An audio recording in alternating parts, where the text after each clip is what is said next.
The first time the HOA president raised her voice at me, she was standing under a chandelier my family technically owned. She did not know that yet. She stood at the front of the meeting room in a navy blazer, gripping a stack of violation notices so tightly the paper curled in her hands. Her face was red, her jaw tight, and every time she pointed at me, her bracelet snapped against the table like a tiny gavel. On the table between us was a $10,000 fine for what they called my noisy workshop. According to the HOA, the small woodworking space inside my garage was a nuisance, a commercial disturbance, and a threat to the peaceful character of the neighborhood. If I did not pay within 14 days, they warned, they would move forward with a lien against my home. For months, they had treated me like a quiet homeowner they could scare with certified mail. They had called my garage an industrial operation, contacted my insurance company, and told neighbors I was running a dangerous business from my house, so I placed my own folder on the table. It was not an apology. It was not a check. It was a demand letter for damages, backed by camera footage, decibel logs, insurance correspondence, and every false accusation they had sent. Under that was a notice of lease default addressed to the HOA itself, because the office they were using for this meeting, the expensive corner suite near the entrance, was leased from an LCC controlled by my family. The president froze when she saw the letterhead. The treasurer leaned forward. The property manager started scrolling through her tablet with both hands. Someone in the back whispered about the lease. Only then did they understand. They had not just fined a homeowner for a workshop. They had used their rented office official letterhead and board authority to harass the landlord's family.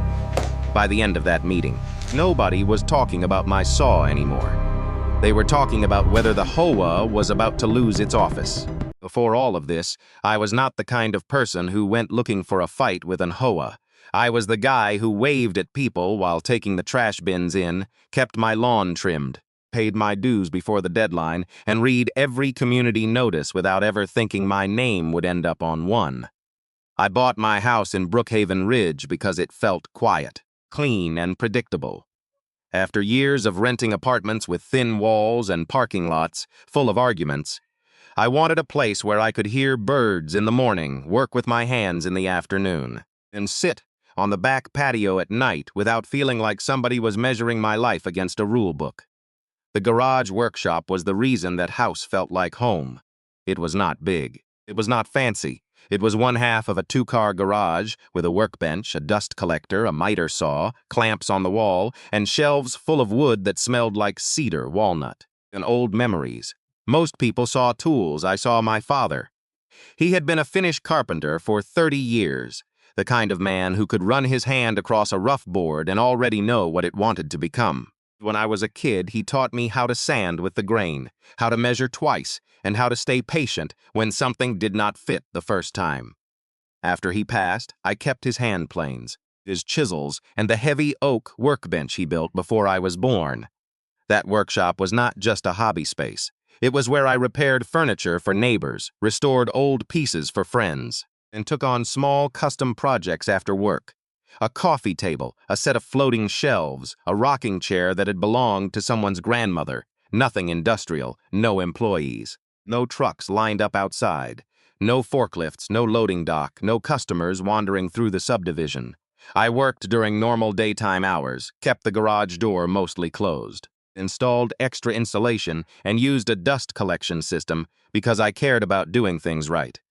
My family also had a small real estate business, but it was never the flashy kind people imagine. My mother managed a handful of commercial properties after my father died, mostly older office spaces and small retail suites he had helped renovate years earlier. One of those buildings sat near the entrance to Brookhaven Ridge, a clean brick office complex with tinted windows, manicured hedges, and a parking lot the HOA loved to show off whenever they wanted the neighborhood to look professional. The HOA board rented the corner suite there for meetings, records, and management appointments to them. It was their official office to my family. It was simply Suite 104, one more lease in a filing cabinet. I never used that connection. I did not walk around telling people my family owned the building. I did not ask for special treatment. I did not want my neighbors thinking I had some secret advantage, as far as I was concerned. My house was my house, the office lease was my mother's business, and the HOA was supposed to follow its own rules like everyone else. That was why the first noise notice confused me more than it angered me. I thought maybe someone had misunderstood. Maybe a neighbor heard a saw one Saturday afternoon and exaggerated it. Maybe the HOA had received a complaint and was required to send a form letter. I even lowered my hours, checked the garage insulation, and bought a small decibel meter because I wanted peace more than I wanted to be right. But peace does not work when the other side mistakes your silence for weakness. So before you judge what I did later, understand this part clearly. I was not trying to embarrass anyone. I was not trying to bankrupt the HOA. I was not trying to turn a woodworking bench into a legal war. I was trying to protect the last place where I still felt connected to my father, inside a home I paid for, on property I legally owned. And if you have ever had someone in authority twist a simple part of your life into something ugly, you know exactly how fast patience can turn into documentation. Like the video, leave a comment with what you would have done in my place, and keep listening. Because the first fine was only the warning shot. The real attack came when the HOA decided my workshop was not just annoying. They decided it was worth destroying. The first notice came on a Tuesday afternoon, folded into a white envelope, and taped to my front door like a warning from a courtroom I had never entered. At the top was the HOA logo. Under it, in bold letters, was the phrase noise nuisance violation. The letter claimed multiple residents had complained about excessive sawing, hammering, and commercial activity coming from my garage.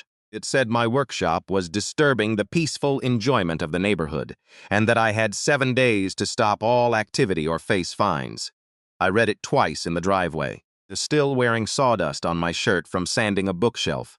I was repairing for a retired teacher down the street. My garage door had been closed most of the day. I had worked for maybe 90 minutes, all before dinner, and the loudest thing on my property that week had been the landscaping crew. The HOA hired every Thursday morning, so I wrote back politely.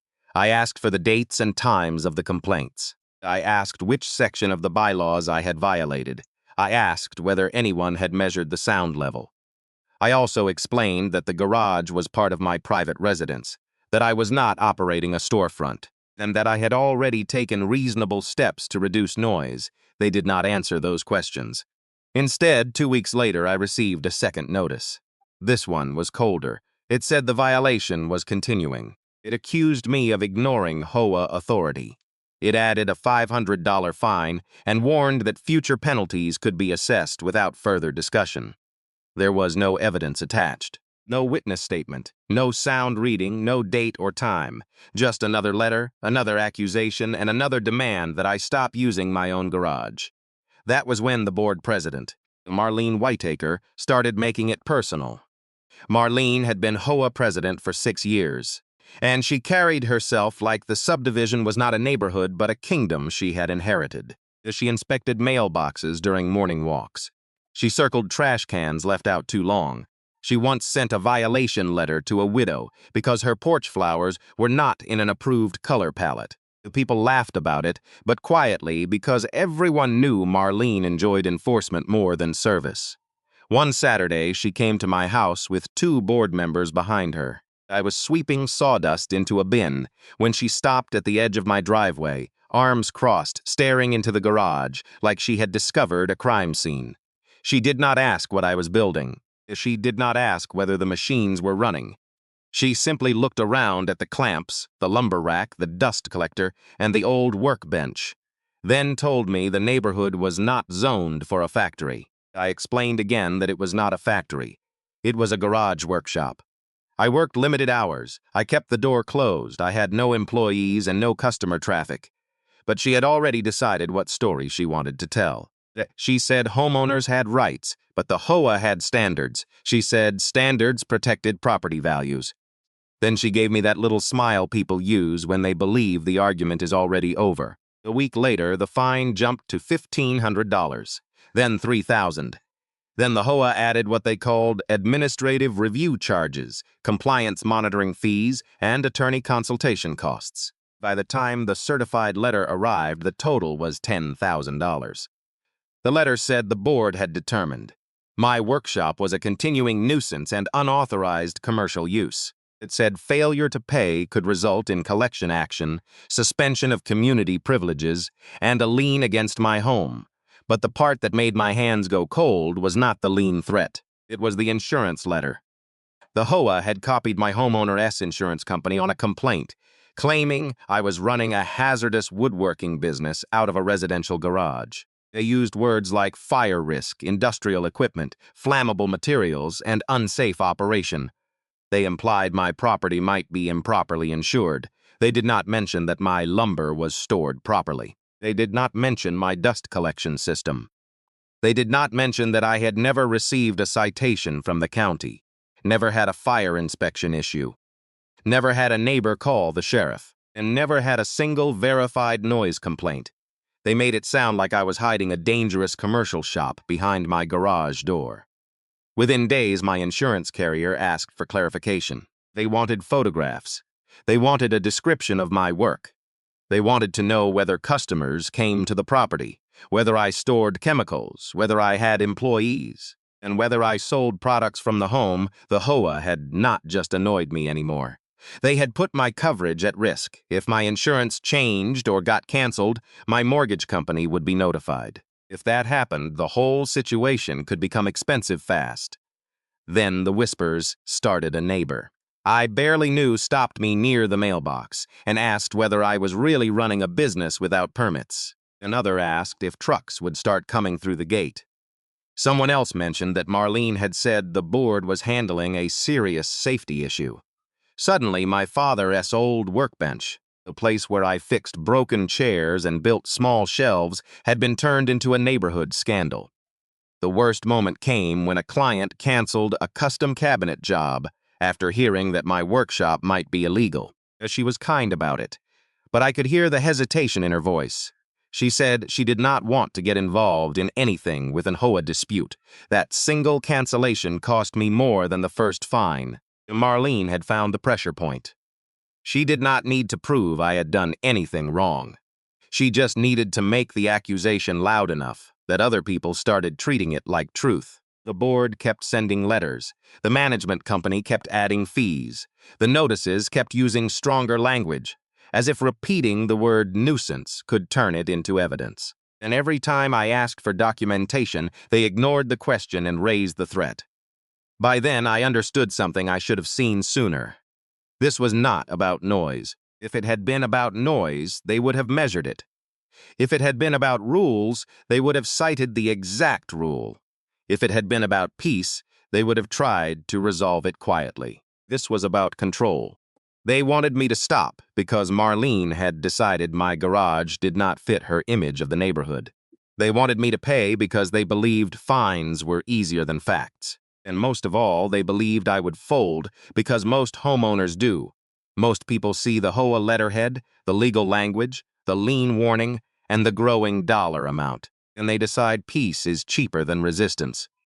For a few hours, I almost understood why. Then I looked at my father's workbench, still covered in a thin layer of dust from a half-finished rocking chair, and I realized they had picked the one part of my life I would not let them rewrite. So I stopped replying emotionally, and I started building a file. The first thing I did was stop answering fast. That may sound small, but when someone is accusing you in writing, threatening your home, and dragging your name through the neighborhood, every part of you wants to fire back immediately. I wanted to send angry emails. I wanted to stand up at the next board meeting and ask Marlene how a woman who had never stepped inside my garage suddenly knew more about my workshop than the county did. I wanted to tell every neighbor the truth before her version settled into their minds like wet cement. But anger creates noise, and they had already built their case on noise. So I went quiet. I bought a binder, a portable hard drive, and a second decibel meter that could export timestamped readings. Then I started documenting everything, like I was building a table. One measured piece at a time. Every HOA letter went into a plastic sleeve. Every envelope was saved with the postmark. Every email was downloaded as a PDF. Every fine, every fee. Every vague accusation, every threat about liens or collections went into the file. Then I pulled the camera footage. I had 2 security cameras on the front of my house and 1 inside the garage pointed toward the workbench. They were not there for the HOA. They had been there for years because tools are expensive, and my father taught me to lock up anything worth keeping. Those cameras became the first crack in Marlene's story, on several dates. When the HOA claimed I had been creating excessive noise all afternoon, the garage camera showed the lights off, the saw unplugged, and me nowhere near the workbench. On another date, the only loud activity near my house was the HOA's own landscaping crew running leaf blowers along the curb before 8 in the morning. I saved every clip. Then I started measuring sound. I placed the decibel meter inside the garage, at the driveway near the sidewalk, and at the edge of my neighbor's property. I recorded readings while using the miter saw, the sander, the dust collector, and nothing at all. I recorded the same locations when the landscaping crew came through, when delivery trucks passed, when kids played basketball in the street, and when Marlene's own dog barked for nearly 40 minutes behind her fence. The results were almost ridiculous. With the garage door mostly closed, my loudest tools were brief spikes, not continuous noise. From the sidewalk, most readings dropped into the range of ordinary neighborhood activity. The leaf blowers were louder. The trash truck was louder. A motorcycle that passed the entrance every evening was louder. Even the community pool pump near the clubhouse had a steadier hum than my garage on a typical afternoon. After that, I went through the HOA documents, not the summary packet they gave new homeowners. The full recorded covenants, bylaws, architectural guidelines, enforcement policy, and meeting procedures. I read every section on nuisance, commercial activity, home occupations, the fines, notice requirements, hearings, and appeal rights. I expected to find something strict. I expected at least one rule that Marlene could point to and twist. What I found was much weaker. The documents prohibited unreasonable, excessive, continuous noise. During quiet hours, they prohibited exterior changes without approval. They prohibited commercial activity that created traffic, the signage, hazardous storage, or visible business operations from the property.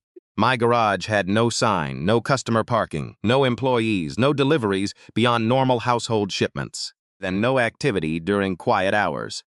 More importantly, the enforcement policy required written notice, a chance to be heard, and a board decision based on evidence before major fines could continue stacking up. They had skipped the evidence part. They had also blurred the difference between a residential hobby, a permitted home occupation, and an actual commercial nuisance that mattered, because the county had its own rules. So I called the county office, explained exactly what I did, and asked how to verify whether I needed any special permit. I did not exaggerate. I did not hide anything. I described the tools, the hours, the projects, the lack of employees, and the fact that no customers came to the house. The clerk directed me to the zoning department. The zoning directed me to code enforcement. Code enforcement confirmed that a small, low-traffic workshop inside a private garage was not automatically a violation. They told me complaints had to be based on observable code issues, not just someone disliking the idea of a homeowner using tools. Then I asked the question that changed the tone of the call. I asked whether there had been any formal complaints filed against my address. There had not. No sheriff call, no code citation, no zoning complaint, no inspection record, nothing. The only paper trail was the one the HOA had created. I asked for that confirmation in writing, and when the email arrived, I printed 3 copies. One went into the binder, one went to my insurance company, one went to the attorney. I finally decided to call. My attorney was a calm man who spoke slowly and read everything before giving an opinion. I brought him the letters, the footage, the decibel logs, the HOA documents, the insurance notice, and the county confirmation. He did not act surprised. He said HOAs often counted on homeowners being too overwhelmed to separate authority from actual legal power. Then he pointed out the thing I had been feeling, but had not known how to say clearly. The HOA was not just enforcing a rule. They were making unsupported claims that could damage my insurance, my home, and my ability to work. That was when I remembered the office lease. At first, it felt unrelated. The HOA dispute was about my house. The office was my mother's property, handled through the family lease. I had kept those worlds separate for years. But the more I thought about it, the more I realized the HOA had not kept them separate. They had used their official office, their management company, their letterhead, and their board authority to target me. If they wanted to act like a corporation, then every corporate document mattered. So I pulled the lease for Suite 104. I read it at my kitchen table after midnight, with the binder open beside me and my father's old pencil tucked behind my ear. Most of it was ordinary commercial lease language. Rent, maintenance, parking, utilities, insurance, access, default, cure periods. Then I reached the conduct clause. The tenant could not use the premises or any business conducted from the premises in a way that created harassment, unlawful interference, reputational harm, or documented financial damage to the landlord's agents, or related parties. I read that paragraph 3 times. Then I sent it to my attorney. For the first time since the $10,000 fine arrived, I slept through the night. Not because the fight was over, but because I finally understood the shape of it. Marlene had spent months trying to make me look reckless, noisy, and irresponsible. She had assumed I was just a homeowner trapped under HOA rules. But every letter she sent had a signature. Every accusation had a date. Every threat had a source. And sitting quietly in a lease file my family had owned for years was the one rule the HOA had never bothered to read. The legal twist was not loud when I found it. It was not some dramatic discovery hidden in a courthouse basement or a secret recording slipped under my door. It was a paragraph in a commercial lease, written in plain language, sitting inside a file my family had kept for years. The HOA had signed it, initialed it, and renewed it twice. They had agreed to it every time they paid rent on Suite 104, every time they held a board meeting under those glass lights, every time they stored their records in cabinets on a floor my family maintained. And they had never understood what it meant. My attorney read the conduct clause, then read the HOA letters again. He placed the lease beside the violation notices and lined up the dates. The first noise warning had been drafted from the HOA office. The fine schedule had been prepared from the HOA office. The insurance complaint had been sent from the management desk, tied to the HOA office. The threats about liens and collections had all carried the same official address. That address was not just a mailing location. It was leased premises. The HOA had used the rented office as the command center for a campaign of unsupported accusations against a related party of the landlord. They had created reputational harm by telling neighbors I was operating something dangerous. They had created financial harm by triggering questions from my insurance company and costing me a cabinet job. They had attempted to use their authority to pressure me into paying a fine that was not supported by measurements, county records, or a valid hearing process. My attorney did not call it revenge. He called it leverage created by their own paperwork. That distinction mattered. If I had walked into the meeting angry and threatened to kick them out because I disliked the fine, they would have called it retaliation. They would have painted themselves as victims. They would have told the neighborhood that I was abusing a family business connection to escape HOA rules. But that was not what the file showed. The file showed a pattern: no verified noise complaint, no code citation, no county violation, no decibel evidence, no proper hearing before the fines escalated. And no proof of commercial traffic, no proof of hazardous operation, no proof that my garage violated the governing documents. But there was proof that the HOA sent damaging claims to my insurer. There was proof they ignored my requests for evidence. There was proof they kept adding fees while refusing to explain the basis for them. And there was proof that they had done all of it while occupying commercial space under a lease that prohibited documented harassment, interference, and financial harm connected to the landlord's related parties. The demand package took nearly a week to prepare. My attorney started with the $10,000 fine. He demanded that the HOA rescind it entirely, remove every violation from my property file, and confirm in writing that no lien, collection action, or suspension of privileges would be pursued. Then he addressed the insurance issue. He demanded a written correction to my carrier. stating that the HOA had no verified evidence of hazardous commercial activity, no county citation, and no official finding that my workshop violated local code. Then came the damages. We included the canceled cabinet job, the time spent responding to insurance questions, the cost of equipment used to document sound levels, and the attorney-s fees already incurred because the board refused to provide evidence. The number was not enormous, but it was specific that made it dangerous. A vague complaint can be brushed aside. A documented loss with dates, emails, and receipts has weight. My attorney attached the notice of lease default. That was the page that changed everything. It informed the HOA that their conduct appeared to violate the commercial lease for Suite 104. It gave them a formal cure period. It required them to stop using the premises or associated office operations to issue unsupported claims against the landlord-s related parties. It required preservation of all records, emails, board minutes, complaints, and communications connected to my property. It also warned that failure to cure could result in termination of the lease, recovery of costs, and any remedies available under the agreement. I remember reading the final draft at my kitchen table. For months, the HOA had made me feel like I was standing alone in front of a machine that could print fees faster than I could answer them. They had used official language to make guesses sound like facts. They had used the word nuisance, as if saying it often enough could turn my father's workbench into a crime scene.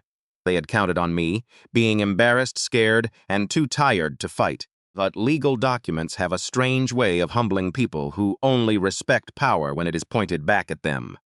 The board received the package by certified mail and email on a Friday morning. By noon, the property manager had opened it. By 2, the treasurer had called my mother's office asking for a copy of the lease. Even though the HOA already had one by late afternoon, the board had scheduled an emergency executive session. Marlene did not send another violation notice that day. She did not add another fee. She did not accuse me of ignoring community standards. For the first time since the whole thing started, the HOA went completely silent. That silence told me more than any apology could have. They had finally realized the problem was bigger than a garage, bigger than sawdust, bigger than a $10,000 fine. They had spent months building a case against me without evidence, and in the process, they had built a better case against themselves. The same letterhead they used to threaten my home was now attached to a lease default notice. And this time, they were the ones with 14 days to fix it. Once the demand package went out, the tone of the entire neighborhood changed for months. Every letter from the HOA had sounded certain, almost arrogant, as if they were the final authority over what I could do inside my own garage. But the moment my attorney asked for evidence, records, meeting minutes, complaint logs, sound measurements, and the legal basis for every dollar of that $10,000 fine, their confidence began to crack. The management company responded first, not with proof, but with delay. They said the board needed time to review the matter. They said the complaint history had to be gathered. They said some of the concerns had been verbal and might not have formal documentation. My attorney's reply was simple. If the HOA had no formal documentation, then it had no business threatening a lien against my home. While the board scrambled, I scheduled a visit from county code enforcement. The inspector arrived on a clear Tuesday morning with a clipboard, a flashlight, and the calm expression of someone who had seen too many neighborhood arguments disguised as safety concerns. I opened the garage, showed him the workbench, the dust collector, the fire extinguisher, the lumber rack, the electrical outlets, and the storage cabinet, where I kept finishes sealed and labeled. He walked slowly, took photographs, asked about my hours, then checked whether customers came to the house. There was no hidden factory, no illegal storefront, no employee workstations, no hazardous storage stacked against the wall, just a clean garage workshop, better organized than half the sheds in the subdivision. The inspector also reviewed the noise issue from the county-s side. There had been no citation, no active complaint file, no sheriff response, and no documented violation connected to my address. He could not speak for the HOA's private rules, but he could confirm something powerful. The county had not found my workshop illegal, unsafe, or out of compliance. That written confirmation landed like a hammer. My insurance company reached the same conclusion. After reviewing my photos, my explanation, and the County S response, they confirmed they had no basis to cancel coverage or treat my garage as an industrial operation. They also noted that the HOA's letter had contained serious claims without supporting findings from any public authority. Then came the HOA meeting. This time, it was not the usual crowd of bored homeowners and board members reading from printed agendas. The room was full. People had heard rumors that the workshop fine had turned into a lease problem, and residents who normally skipped meetings showed up just to see what would happen. Marlene sat at the front table, but she looked different. Her papers were stacked neatly. Her mouth was tight. The sharp little smile she used to wear when correcting people was gone. My attorney stood beside me with a folder that was much thinner than the HOA's stack of notices, but far more dangerous. He did not yell. He did not insult anyone. He simply laid out the timeline. The first notice had no dates. The second notice had no measurements. The escalating fines had no verified evidence. The insurance complaint had no county citation behind it. The alleged commercial activity had no traffic records, no permit violation, no inspection finding, and no proof that my garage met the HOA's own definition of a prohibited business. Then, he addressed the lease, the office they were sitting in. The same room where they had discussed fines and signed letters was subject to a commercial agreement. That agreement required the tenant to avoid conduct that caused documented financial harm, harassment, or reputational damage to the landlord's related parties. The HOA had been warned. The records had been preserved. And if the board could not cure the default, the landlord had the right to pursue remedies under the lease. For the first time, residents stopped looking at me and started looking at the board. The treasurer whispered to the management representative.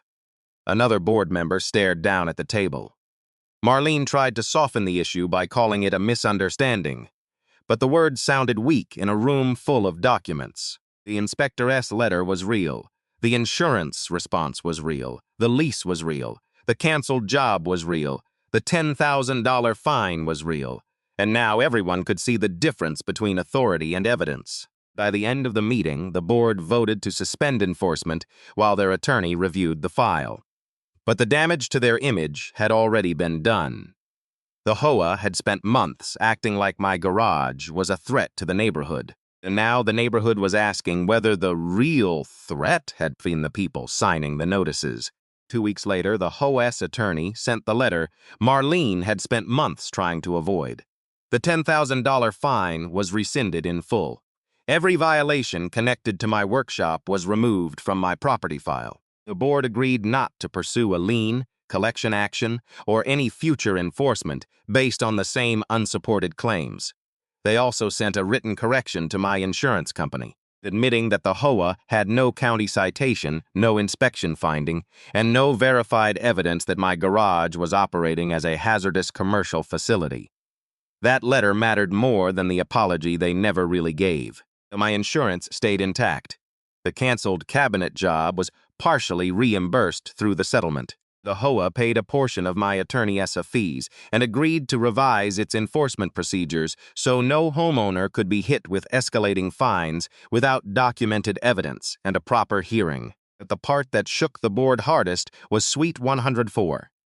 My family SC accepted their cure response, but we did not renew the lease. When the term ended, there was no dramatic eviction, no shouting, no lockout. Just a formal notice sent on time, stating that the lease would not continue. The HOA had spent years presenting that corner office as a symbol of stability and prestige, though suddenly they had to move into a smaller space across town, with higher rent, fewer parking spots, and no polished conference room where Marlene could perform authority under someone else's chandelier. At the next annual meeting, residents came prepared. They asked why the board had risked the HOA's office over a garage workshop with no county violation. They asked why $10,000 in fines had been built on complaints nobody could produce. They asked why the management company had allowed letters to be sent to an insurance carrier without verified evidence. And for once, Marlene did not control the room by the end of that meeting. She was voted out. As President, 2 board members resigned within a month. The management company lost its contract before the next budget cycle. As for me, I kept the workshop. I still build furniture in that garage. I still close the door when the tools are loud. I still keep the decibel meter in a drawer beside my father's old pencils. Not because I am afraid, but because I learned something every homeowner should remember. You do not beat people like that by yelling louder. You beat them by staying calm, long enough to make them explain themselves on paper. The HOA thought power was a logo, a title, and a fine printed in bold letters. They forgot that paperwork works both ways, so if you ever get a letter that feels wrong, do not panic and do not ignore it. Save everything, read the rules, check the county records, talk to someone who understands the law. And if this story made you think of a neighbor, a board member, or a contractor who pushed too far, like the video, share it, and leave a comment about what you would have done in my place. Because sometimes the line people cross is not just a property line. Sometimes it is the line between intimidation and evidence.